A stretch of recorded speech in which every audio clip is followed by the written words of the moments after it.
So again, good morning, good evening, good afternoon, everyone. This call is being recorded. My name is László Kerme. I'm the president of the PMI Budapest Hungarian chapter. This live webinar is hosted by the PMI Budapest Hungarian chapter in close cooperation with the Lambert Consulting Group. Today, our presenter will be Mr. Lee Lambert from the United States. Mr. Lambert is a PMP credential holder and a PMI fellow. In the profession of project management, Lee has established the standard against which others in the field are measured nowadays. Throughout a fast-paced 18-year corporate career with Chicago Bridge Iron, Lawrence Livermore National Laboratory, General Electric, and the Battle Memorial Institute, where he worked almost exclusively with engineers and scientists, he quickly ascended to senior management positions and was responsible for the development and implementation of groundbreaking, sophisticated enterprise project management processes for engineering, medical diagnostics, and research and development. In 1981, as a result of his pragmatic application of the PM methodologies, he was invited to be an integral part of the creation of the Project Management Institute Project Management Professional Certification Program. He's a recipient of the PMI's Distinguished Contribution Award and was member of the PM Network and the PM Journal editorial review team for over a decade. He also contributed as a subject matter expert to the PMI's Earned Value Management System Practice Standard. Educated as a mechanical engineer, he is a holder of Master's Certificate in Project Management from the George Washington University. Mr. Lambert is a frequent lecturer in the prestigious Washington University's Executive Roundtable Series. And last but not least, I would like to announce that I'm so excited to see Lee again. Actually, we met in person the first time back in 2019, sometime in November, when I attended the PMI North America LIM. And since then, we are in touch, and I dropped him an email and I invited him to attend our webinar today. And without further ado, I would like to pass the ball over to you, Lee, and I put myself on mute. Over to you, Lee.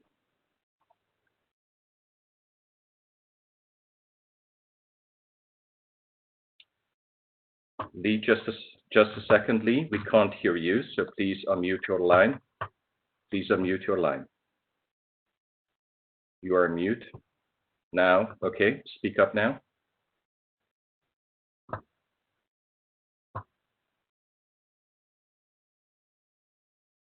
Just a second, I'm experiencing some technical difficulties, Lee. I can't hear you. So can you please speak up now? Test your microphone. Everything was okay before. So again, please mute. Okay, now it's okay. Excellent, excellent. Over to you. Thank you.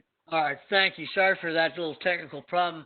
What I was saying was that introduction, every time I hear that, it just basically reminds me how old I am.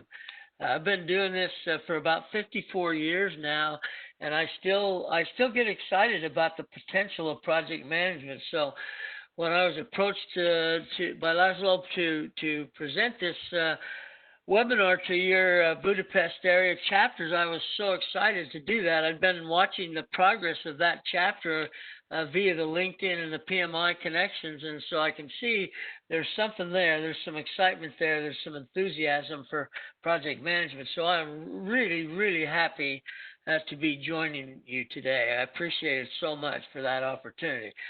The program that I've created, and there's actually, PMI actually has a Bright Line initiative with the same title, is to really try to look at the problem we are encountering in project management has tended to break the linkage between what the organization needs to do to be successful and what projects and how those projects get done to satisfy the needs of the strategy. So I want to look at it from that perspective. I'm trying to show how we can do that. I've got some suggestions of what we can do to be much more effective in maintaining that linkage as we move through time, and hopefully it'll give you some insights into some of the things that you need to do as project managers to assure that the organization reaps the benefits, the ROI of the projects that they're implementing. So that's basically what I'm going to try to accomplish today, and I look forward to your questions at the end. I'm sure you'll have some, but let's take a look now. First of all, I want to point out to you that the environment that we're in has an impact on how we are able to support these objectives, because it has an impact on our execution strategy. When I started back in 1966 in project management, everything was everything was predictive in terms of the model that we used. We had no real sophisticated models as we have now, but we kind of got it. You know, you plan to start, you plan to the end, you do resource load as predictive. And in the old days, really, when I was at GE, when I got a project, they assigned a team of people to that project, and they were mine. I owned them for the duration of the project, and that would be sweet and beautiful today, but today we don't do that. We operate in a matrix environment. We have silos of subject matter experts, and those subject matter experts are loaned out to project managers to execute the projects that the organization has approved. That creates a problem. I'll talk about it in depth a little bit later, but it creates a problem when we got more projects than we got resources. Now we've got to do some thinking about how do I effectively still get the projects done to support the strategic objectives when we're wrestling with other project managers to secure the resources we need to execute our project. What we need to remember is everything's going to the same place. We're all predictive's going to the same place. Waterfall, Agile, it's all going to the area that we want to get completed to support the objectives of the organization. Now, oftentimes we don't really understand strategy, so I want to sort of lay this out. From the project manager's perspective, our strategy is to get the project done. But that doesn't connect with the objectives that have been created by the senior level executives. Remember, they go away. The CEO, CIO, COO, CFO, all the C levels, they go away and plan what they need to accomplish next year to maintain the organization's effectiveness and grow in some specific areas. They set out objectives. They say one objective, we want to increase revenue. We want to increase market share. We want to decrease cost to deliver the products we have. And so they define what those strategic objectives are. Okay? Out of that, water falls down to projects. So every senior level strategic objective will be supported by projects that are necessary to achieve that objective. That's a very simple concept, I think, is to identify the fact that here are all the things I have to do to satisfy the CEO's strategic objectives. And that becomes your project base. So what I'm talking about when I say that strategy is I want to maintain that connection. I want to be able, as a project manager, to know immediately when I have disconnected from the execution of the strategic objectives that have been established.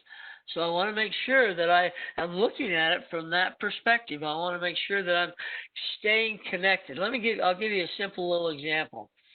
I was asked to run a project with a billion-dollar company.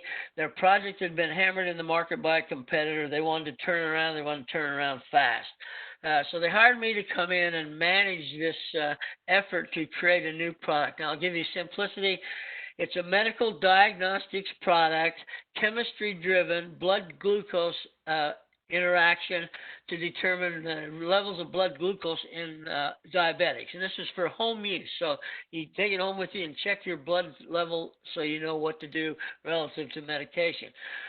Well, so they won't, but the problem that I encountered was that they wanted the project done and the product on the shelves in 18 months. Normal cycle was 3 years, so they wanted it in 18 months, and they had heard some rumor that I was an aggressive, assertive, effective project manager. So they asked me to do that. I signed on, and I don't want to bore you with the details. The fact of the matter is we delivered. We got it done in the 18 months. Now, here's why I think we got it done. We took that project and we broke it down. That the project, the strategic objective was to deliver the new product to the marketplace by X number of time.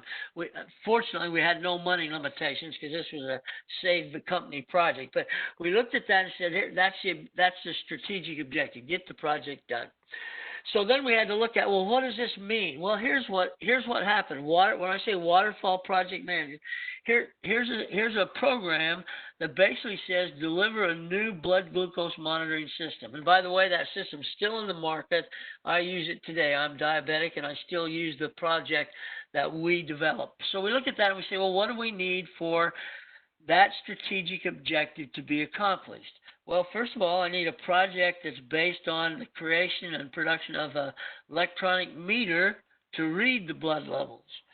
Second of all, I need to have a carrier strip to carry the blood to the chemistry, the new chemistry that's necessary to read the blood glucose levels. I also need all the appurtenance of the carrying case, the cleaning solution, all the things that go along with that. Those became the three projects that supported the strategic objective. And what we needed to understand is that they're all fairly equal, because even if I don't have a carrying case, I can't sell the product. If I don't have chemistry, there is no product. And if I don't have a meter that can read the blood levels, then I have no market. So you see the strategic linkage, and what we did is we linked those together in a way that vertically we could always see where everybody was. Horizontally, we could always identify how the interaction within the projects would be and what effect they might have in impacting the strategic objective. So we had to spend some time getting people down at the work package level to understand, hey, you are a contributor to the achievement of the strategy of this organization. This is a motivator, an inspirational effort, because at that level, oftentimes the individual contributors don't see themselves as a player when it comes to achieving strategic objectives at the organizational level. In fact, oftentimes even project managers can fall into this problem by just burying their head in the sand, just working on their project. They're pounding their project. They're working hard on their project, and in the meantime, they're disconnecting from the strategy. They're encountering errors and omissions. They've not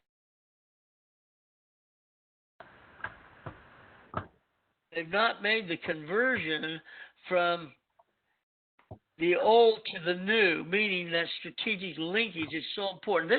The reason this has gotten so much attention over the last year or so is our new CEO, Sunil Prashara, has embraced this concept of the project economy. I see it everywhere. He writes about it. He talks about it. Ricardo Vargas is writing about it for Brightline. Everybody's talking about the project economy. Well, when I first heard that, it sort of linked with me, in that my thinking has been, since the very beginning of my career, my thinking has been, everything's a project, and if that's true, then everybody's a project manager. And I think that's what we're trying to say here, is that everything we do in an organization contributes to a higher level objective. And we need to understand that, so the minute we start to move away from the connection, we need to make sure that we're letting some people know about that. That's the key to project management effectively adding substantial value to the organization, is to avoid those problems that occur when we don't pay attention to our linkage to strategic objectives. So the key to this working effectively for us as project managers is that we have to understand what the priority of the projects are in terms of our relationships. We need to understand what the priorities are for my specific project. Now, this is a difficulty as well. When my project managers get a project charter document with, the fundamental scope definition, certainly in need of expansion, but the fundamental scope statement and some basic resource and cost information. One of the things that's missing on that project charter is a specific call out of what organizational strategic objectives does this project support. And that needs to be understood. We need to know. Now, the reason we need to know is, one, to make sure we maintain that connection, that relationship with the strategic objective. But almost as importantly for me as a project manager is knowing the priority of that project lets me know what my level of ability to have influence or my empowerment to be able to secure the appropriate resources at the right time. You see, when we're working in this silo environment where every silo has a responsibility to support all the projects, the only way I'm going to get the exact people that I need is to be able to show my project is a higher priority than someone else's. So I'm either going to get my needed resources, or the organization needs to make some adjustment to allowing me to either get that strategic support person from outside the organization or to reshuffle resources within the organization. That priority is critical to my ability to effectively carry out a project. When I was working at GE, they had, in those days, what they called the long-term projects were mission-critical projects. Mission-critical, kind of an Air Force terminology, Department of Defense, but mission-critical, okay? So they asked me to review their business plan, in which contained about 25 mission-critical projects. And I thought that would be kind of interesting, as a matter of fact. And so I agreed to do that. So I started to review them, and they had them listed in order 1 through 25, and each one of them had a fairly well-defined scope. I was impressed with their scope definition, actually. And so I got finished with that, and then I said, all of a sudden it hit me. I said, where's the priorities? Is this list of 1 through 25, is that the priority of the projects in your organization? He said, no, we put that on the second page, so it didn't, so take a look at the second page. So I did. And the second page, it showed what they had done. All 25 projects were priority 1, all of them. And so I don't know exactly how that occurred, but the fact of the matter is, I had to go back to them and tell them, this won't work. This doesn't give us the information we need. These need to be prioritized in order of, get this, priority to the organization. Which ones are the most important, to clear down to the ones that aren't important at all. And so they said, well, give us a little time. We'll try to restructure that. And they did. They spent about a week, and they called me back, took a look.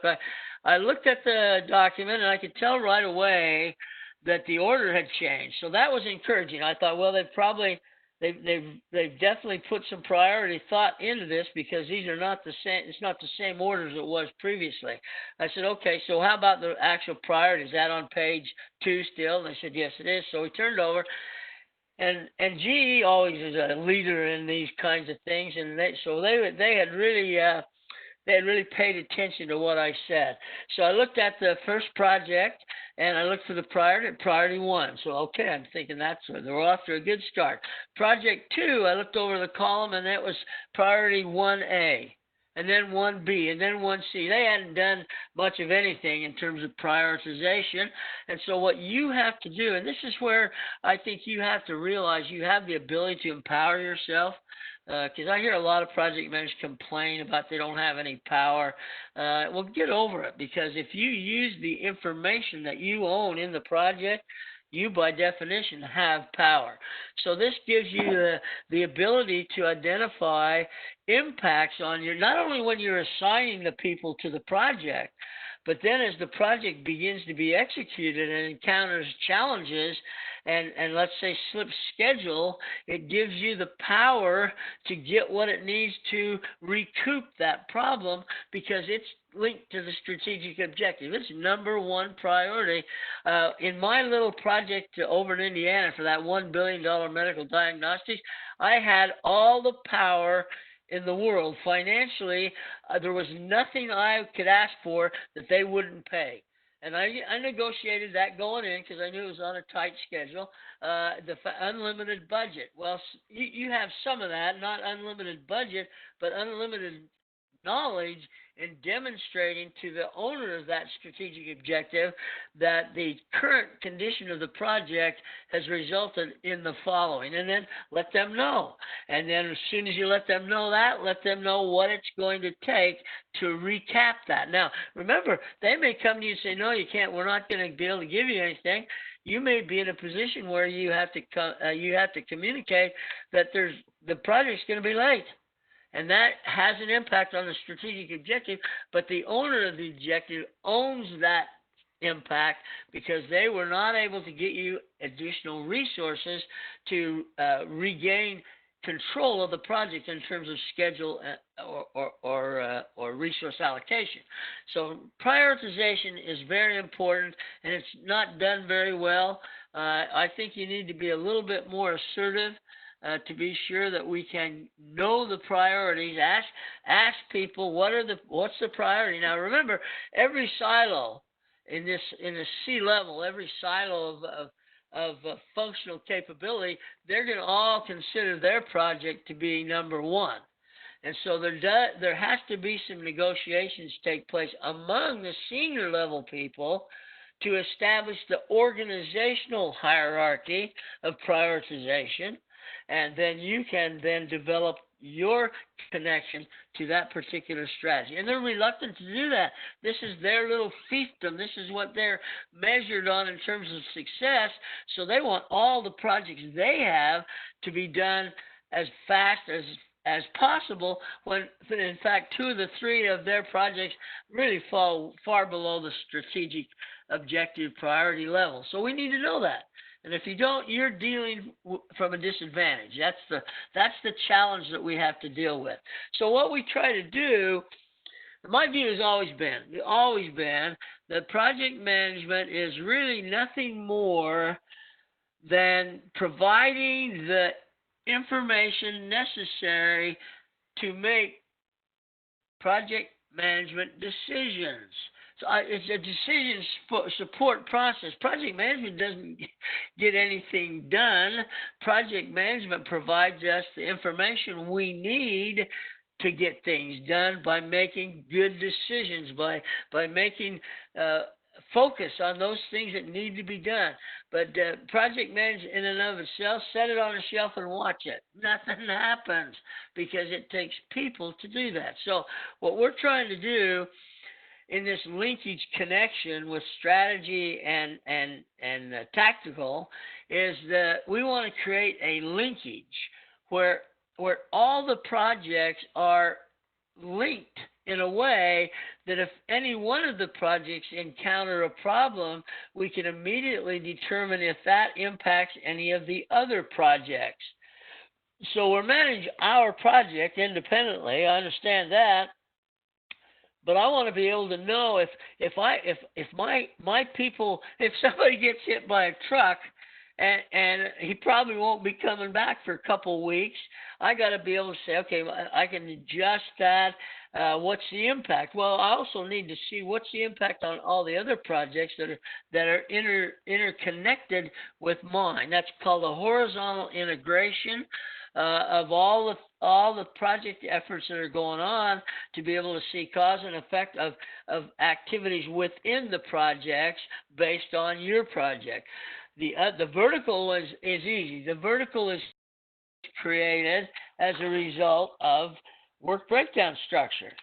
Remember, one of the key elements of project, in fact, here, let me give it to you straight up, is if I look at this idea of being able to identify those links, those ties that we have, The work breakdown structure is really the key to success. It creates a hierarchical decomposition. Now, I know that you all, most of you probably PMPs, and you're going like, oh, man, come on, I understand what the WBS is. Stay with me for a second. So the WBS hierarchical decomposition, and we decompose it, you all know this, down to the work package level. And PMI has always suggested as a rule of thumb about 80 hours of effort makes a good work package. And the reason for that is they want it small so that when they measure it, they can quickly see if there's a problem. I'll tie that into something else a little bit later. Work package level, so short-term work packages. Now, once I have the scope decomposed, then I've got to go down the work package and I've got to say what resource skill set do I need for that particular work? How much does that skill set cost to do the job we've asked them to do? How long is it going to take to do the job based on the skill set's estimate of his or her ability to do the job? Now, do you see what I've just done? I've just created a triple constraint at the work package level. So if anything goes wrong on the work package, I can go up vertically up the project decomposition and see immediately what the impact is on subsequent levels of the WBS.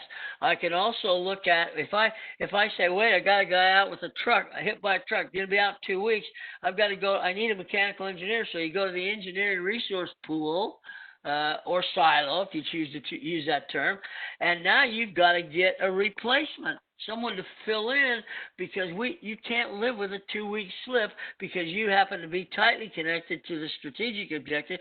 So you go to the silo and you begin to beg, please, please, give me, please. Silo manager says, wait, I got all my people assigned the way I want them assigned. I'm afraid I can't give you somebody. Well, if you're able to say the following, listen, I understand, Bob, that you got everybody committed, but I just wanted to let you know that this particular project is number one on the CEO's list of strategic objectives. So maybe we want to rethink your willingness to make an adjustments to your resource allocation. And I'll tell you what, I've done this. That's why it's so important to know where you fit in the hierarchy of strategic objectives. When I've done this, I've gotten the people I need, for obvious reasons. So, but if you don't have that reason, the silo managers got their job, and their job is to get everybody allocated. So they did their job. They're happy. But you've got to impact that by knowing what the strategic implications of anything that goes on your project might be. That's the linkage. I don't see it. When I go into organizations and ask for something that shows me what strategic objective the project supports, what the linkage with other projects are, I don't find that. And what the problem is, it's not, I mean, you can still execute projects, but the problem is you won't find out the problems until you're so deep into the project that you can't recover. And what I'm trying to do is draw attention to that early. So that's what we want to get. That's what we want to achieve. Now, in order to do that, of course, I have to know who all the stakeholders are. Because basically, if it's a communications process, and it is, if anybody tells you differently, they're not thinking correctly, because all we do is communicate. Then people make decisions. People enforce activities. But project management just provides the basis to do that. And if you do that well, you're a project manager. And so we need those identity of those stakeholders so we know what the relationships of all the things going on in the project will be. So I'll give you I use a 3-level identification structure, a pyramid, for identifying stakeholders. Number one, top person on the hit parade is the control stakeholder. These are the stakeholders that have the ability to stop or start your project. They have power. In other words, they're probably the C-level in many cases. Maybe it's a department level depending on how big your organization is. But they have the ability with just a simple gesture to stop or start your project. Okay? That's the first level. And obviously, we want to make sure we know who all those people are and that we're communicating to them in a timely way. So those are the first level. Now, the second level is the bigger level of the two in terms of numbers, but this is a level where work gets done. This is where you reside as a project manager. All of your individual contributors are stakeholders in this category. The category is called influence and impact stakeholder. So anyone that's an influence or impact stakeholder belongs with this list. So you got the individual contributors, you've got the owner of the resources that are contributing on your project, you've got facilities people that are going to be necessary for testing. You can go down and you go down through that list and you identify all of those stakeholders, because they're going to be the heart of your communications plan. So we need to know who they are and what their stakes are, okay? And this is where I get down to that individual contributor, where they essentially have their own little project. Remember what I said earlier? Everybody's a project manager. They've got their own little project. We call it a work package, but we've got to practice the same elements of project management at every level. Now, there's another level that I don't show on here, but I think it's a very critical level, is the interested stakeholder. So we got the control, we got the influence or impact, and now I'm adding the interested stakeholders. And these are kind of weird because they don't have they don't have a role. They're not contributing.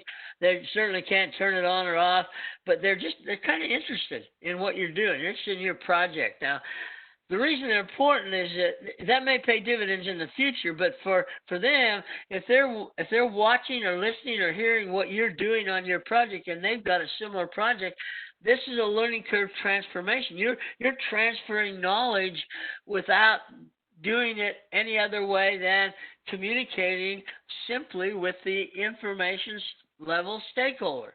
So, or they may have a project like yours coming up in the future, and they want to see what you've done. They want to see how you've solved problems because of their potential application in the future. So this is sort of like when we always talk about closeout. What do we get in closeout?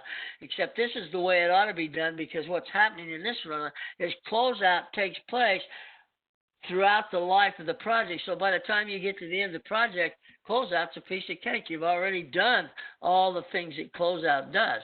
In order to do that, of course, you need to have tools. You gotta have tools. If you don't have tools, one of the problems with it, if you don't have tools, is that you won't get the information the way you want it. So the tools have been created over the long period of time to support what we do as project managers, and we appreciate that. But my observations over the 54 years has been that sometimes the objective is just a tool as opposed to what the tool is supposed to do. So and so the toolbox fills up. Remember, everybody wants to make a buck. And if you can find a way to make a buck by creating some kind of a tool that you can advertise will make you a good project manager, you're going to get people to buy it. The toolbox is full, and there'll be more coming. They're coming every day. I watch LinkedIn for this. They're coming every day. But what you have to decide is what tools do I really need? What ones will really add value? So I'm going to give you the three that you ought to be paying some attention to. Number one, I've already spoken about it pretty extensively, but number one, work breakdown structure. Now, some of you that aren't from the U.S. might be wondering what BS stands for, but I'm not going to tell you because it stands for me, work breakdown structure. BS stands for breakdown structure. The word structure is key here, because what I call the work breakdown structure is the foundation of all things project management. In other words, without the work breakdown structure, I don't think you could ever hope to execute effectively a project of any size or complexity. So we need to have it. Vertical decomposition, it's all there. It's everything. Remember, I said we're going to load resources on there. We're going to estimate time on there. We're going to estimate costs on there. So it creates the framework that we must have if we're going to be effective project managers. So that's number one tool.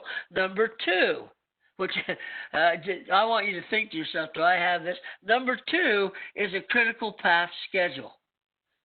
critical path schedule has been around a long time, and it's called CPM. It's developed by DuPont in the 1950s. That's how long it's been around.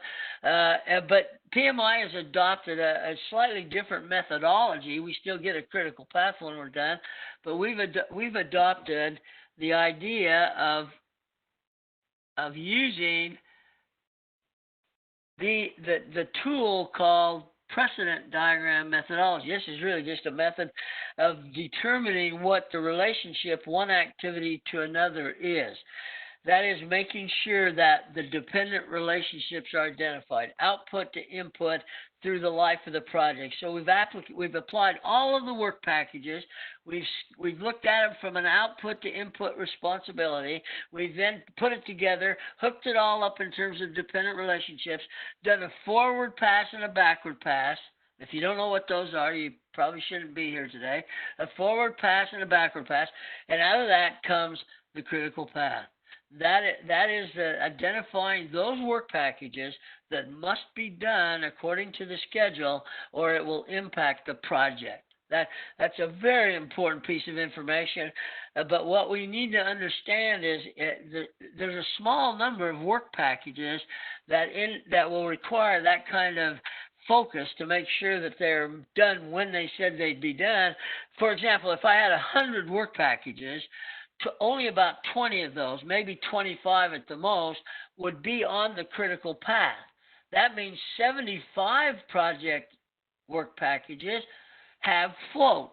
And that float is where you get to be a manager. That float allows you to move that schedule around until you don't, as long as you don't impact the critical path. So it gives you a chance to use your management prerogative to move people around. Now you got to communicate. If you move the schedule, you're moving the resource. Now you got to talk to the resource pool owner, but it allows you to do that without having to go to a higher level for approval. So critical path is critical. Now, when I go into organizations and they're giving good lip service to project management, and I know this because when I ask for a critical path, they bring me a Microsoft project bar chart schedule.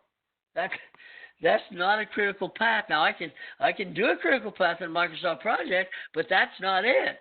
And so we need to understand critical path philosophy, how it works, what value does it add. I think it's one of the most important tools that any project could have. Now, people will complain and say, well, the problem with it is it changes all the time.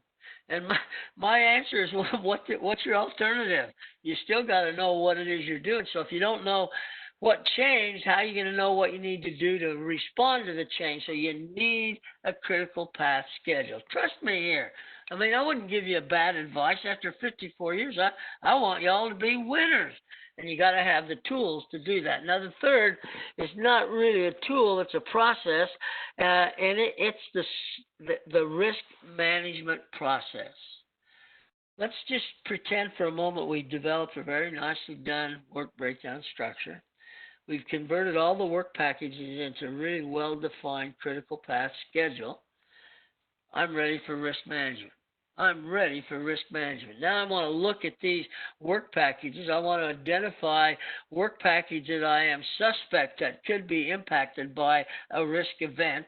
And then I want to kick into my risk management thought process, identifying the event, the probability, the impact, and then coming up with a strategy to respond to that risk when it does happen, or eliminate the potential of it occurring in any way. Risk management is another tool that gets abused. People give it lip service. Do you have risk management? I sure do. Can I see what you have? And invariably, they come to me with a risk register. It's an important document, don't get me wrong, where we identified all the risks. And so I'll ask them, that's great. I said, but that's not really a risk management process. What do you do with that form once you get it created? Once you've identified the risk and identified who might be doing it, then what do you do? Well, nothing. We don't do anything. We just keep adding and adding and adding. So we're not getting any value out of what do we do with the risk. It's just a risk recording process. So those three: Work breakdown structure. When you go back to office, check. Make sure you got it. Make sure you got it vertically oriented in terms of decomposition. Critical path. What's critical? What isn't? Identify that. Have it identified clearly. Know what the float paths are. Know what your freedom is. Every one of these causes the ability to maintain strategic linkage. Now, we're presuming that the strategic linkage is a constant. Now, if it starts to move, everybody's going, oh my gosh, now what do I do? Well, the beauty is you've got the basis in place to immediately assess the impact of the strategic objective changing. So it's not an end of the world, oh my God, what am I going to do kind of thing. It's taking a look at what you have, trying to see what the impact of that strategic shift might be. That's what we want to accomplish in that way. Now, we've been looking at ways to do this for a long time. IT, if you look at budgets, what I found, I've been shocked at some of the budget information I've seen lately. And I've seen data that says up to 70% of non-projects resources go to IT projects. This is to improve this, and these link tightly to the strategic objectives. On the IT side, boy, they are top dogs when it comes to being able to meet the organizational objectives. So we looked for a better way. We came up with waterfall. Now, when I started out a long time ago, this was it, waterfall. I didn't know much about it because I was staying on the side of predictive management, but it began to look a lot like a modified predictive model with a waterfall approach, with the work breaking down and the scope elongating out, and so that's been done for quite some time. But in 2001, the world changed. The world of IT project management changed dramatically. That was the year that a group of extremely well-known individuals working in the IT arena segregated themselves into a little ski resort in Utah, Snowbird it's called, and spent their time there developing the Agile Manifesto. And that was when Agile was born in a formal way. Now, that's 19 years ago, so you can see, even though Agile is now very big on the marketplace, very big on the environment, it's still growing. In the year 2020, it's still growing. So we've got to look at all of the techniques and understand, but more importantly, as new techniques come along, if there's things in them that provide value, we want to take advantage of that. So if I look at this model, I want to talk a little bit. I got a comment yesterday. I had a group on yesterday that they were actually from England, from London.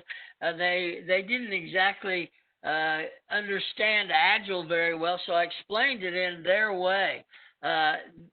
Agile is really just nothing more than a variation on the game we know as rugby. Now think about it. In rugby, rugby's like a little bit like American football, except that crazy people don't wear any pads or any protection whatsoever, and almost anything is legal. So if we look at that, we can see what Agile does is capitalize on the rugby term scrum. So for the software development world, a scrum looks like this. And what happens is, because it's evolutionary, it's elaborative in terms of the requirements definition, we take that ball that we know as requirements, we toss it in the middle of the scrum, everybody starts pushing and shoving and kicking and biting till it squirts out, and somebody picks it up and runs with it. They run with it till they get stopped, okay? I just provided you Agile in a nutshell. The beauty of Agile relative to what we're talking about in terms of objective, connection, and linkage is that in Agile, even though we don't know what the end product actually is, we are marching towards providing a capability to the organization. Now, the beauty of this is we do this generally we do it in 2-week 2-week sprints, and in those sprints then at the end of those sprints it squirts out just like in rugby, and we look at it, we check it, and we start doing it again. Well, the beauty of it is something that those small work packages adds value to, because you can accomplish this on a predictive methodology almost as well. But the beauty of Agile is their daily stand-up meetings. Now, not only is it important to have those kinds of information available on a rapid basis, it is ability to, in the very near term, see what impact we might be incurring. So if you look at this stand-up, they've got 3 questions. They're simple questions. What did you get done yesterday? What are you going to do today? And what can we do to get things out of the way so you can get your job done, okay? Those are the 3 things. And they do it every single day. Wouldn't it be beautiful to be able to status the work packages every single day and to be able to know what the status is on that kind of a basis? So that's the big benefit for me. Now, for project manager, you got to be ready to accept change, okay? You got to be ready to accept change. And one of the major changes is that the PM's role changes dramatically. If you're dealing with Scrum, when you're dealing in a Scrum Agile environment, the role of the project manager changes dramatically. And the Scrum Master takes over a lot of the responsibilities formerly given to the PMP.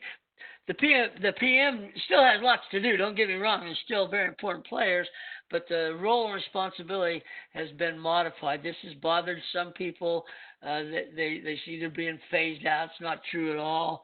It's just a matter of changing the role and then requiring everybody on the team to be collaborative, to be involved. And that's why these daily stand-ups in concert with the idea that senior management has to participate. They don't hear it third hand 3 weeks from now. They're there. The value is there to be recognized. And then we can make that strategic connection, and we can assess that on a regular short-term basis. Okay, your job, if you decide to really get serious about this strategic thing, is 1, ask what strategic objective your project supports. Get that information right up front. Connect the projects in the strategy in a way that you can status the relationship. Provide the same kind of information and capability by integrating the silo managers, the resource pool owners, and let your individual contributors know where they fit. And that's what we want to be able to get into, is get those people to understand that even at the 5th level of the work breakdown structure, his or her work has a potential impact on the strategy of the organization. This is a powerful, powerful motivator. So these are the things that you've got to pay some attention to and look at what it is we're trying to get accomplished. And last but not least, I don't want to scare you. My intent's not to scare you, but I do want to point out to you that bad things can happen if you don't pay attention to what's going on in the environment. Then the environment is your organization and their strategic objectives and how your project adds any value to that. So I want you to understand that if you don't do it, you may have a successful project, but if you've not followed the linkage to the strategy, who's going to care? It's a project for project's sake. I'll give you one quick example, and then we can wrap up to questions. Early on, 1993, I was working at IBM for Lou Gerstner. Now, Lou had brought in to save the company. They were predicting an $8 billion loss that year. Imagine that, IBM predicting an $8 billion loss that year. And so he came on board, and he did an assessment of the organization, and his first outlandish speculation was, we've got too darn many projects. And what he eventually did was cut 60% of the projects and kill them all, canceled them.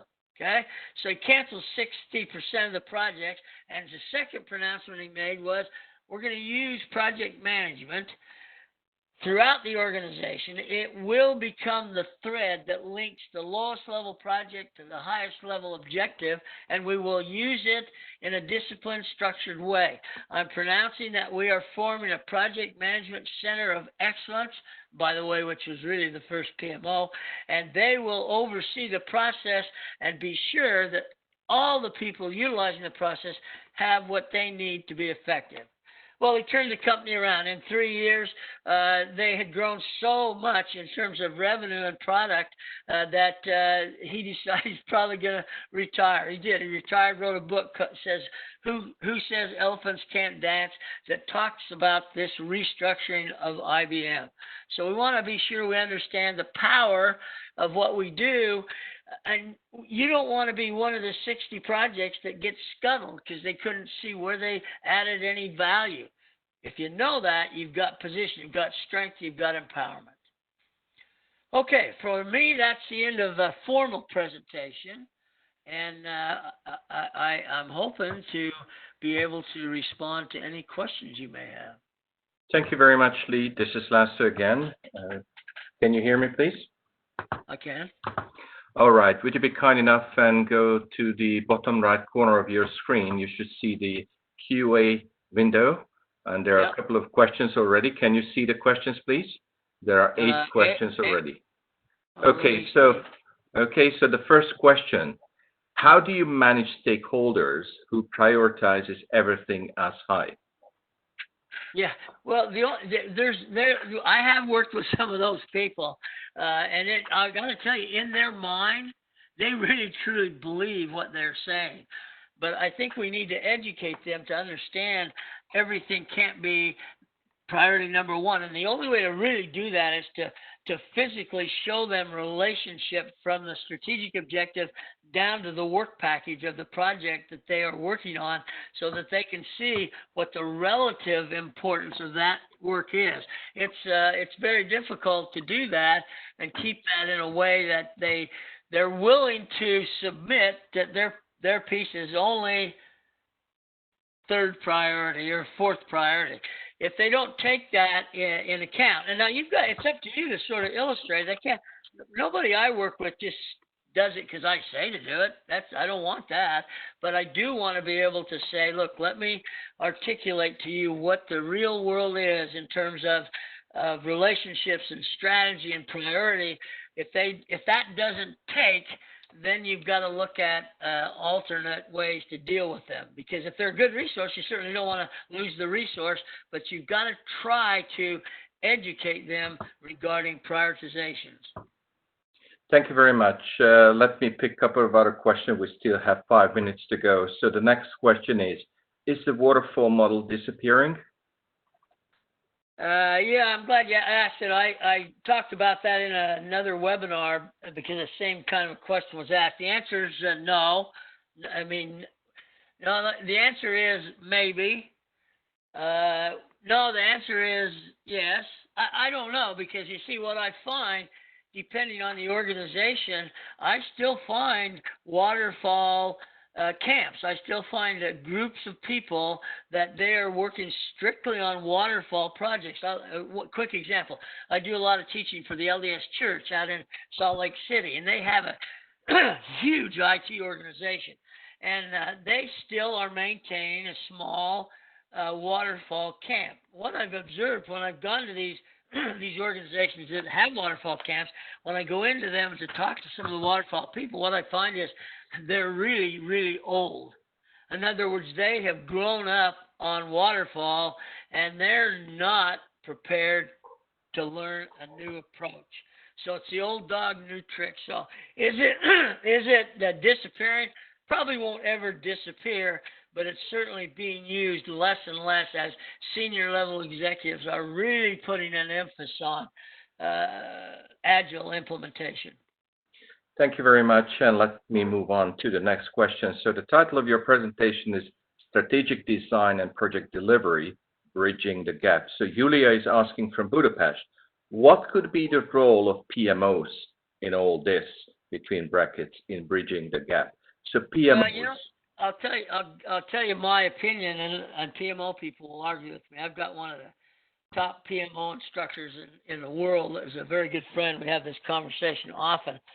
The way I view a PMO is it really should be a support organization. So now let's just, for example, say I've created my strategic objectives at the C level, I've rolled them down to the project level, and I've begun to plan the projects. The role of PMO is to make sure I have what I need to plan the project. I have what I need to maintain the connection between strategy and delivery of individual projects. Their role is not to take over the project and run the project. Now, organizations have PMOs that's what they do. They assign a project manager. My view is the PMO is to establish a framework of commonality so all the project managers understand what's available and what's to be done. This is the model we used at IBM. And again, having a baseline developed in terms of a PMO gives you the opportunity to use all the techniques and tools of the plan that you're using in terms of project management. So it depends on your PMO. If you've got a PMO director who's gone from support to Gestapo in terms of a police function, then that's going to be differently implemented in the organization. I'm a support guy. I think they ought to let project managers do project management, and the PMO provides the basis for being able to do that and make sure that it gets done. Thank you very much, and we still have 2 minutes to go, so I'm going to ask the final 2 questions, and I would really appreciate very short, quick answers. So the next question is, what do you recommend when a project is conceived based on assumed benefits or value with no real actual data to support it? So what do you recommend when a project is conceived based on assumed benefits or value with no real actual data to support it? Well, my first question to the creator of that project is what's the basis? What's the framework that you've suggested we need to have this project be successful? If they don't have the answer to that, then I insist to the level I can without getting fired, insist that we look at that project seriously, because I don't want to make any promises. I want to use estimating ranges. I want to make sure people understand that we don't have any hard data here. This is all I'll call it make believe. It's all in the head of someone who we call these pet projects. If they have no substantiating information, then we call these pet projects that they're doing because it just seems like a good idea. I call them out. I never got fired. I got requested to perhaps move on in some organizations for asking these very questions, for not just accepting what is said without substantiation. Thank you very much, Lee. I really appreciate all these answers. We still have a couple of questions. I'm going to send them over to you via email, and I would really appreciate if you could answer them in writing. Then I'm going to go back to the audience. So, ladies and gentlemen, you're going to get the answer for your question. Unfortunately, the time is up. This is 4 o'clock here in Budapest, Hungary. I wanted to say, Lee, thank you very much. It was a pleasure meeting you. It was a really, really interesting presentation, a very unique one. Over 360 people attended the call today. With that said, thank you very much. I wish you a wonderful day. Bye-bye. Thank you, and take care. Thank you. Bye-bye.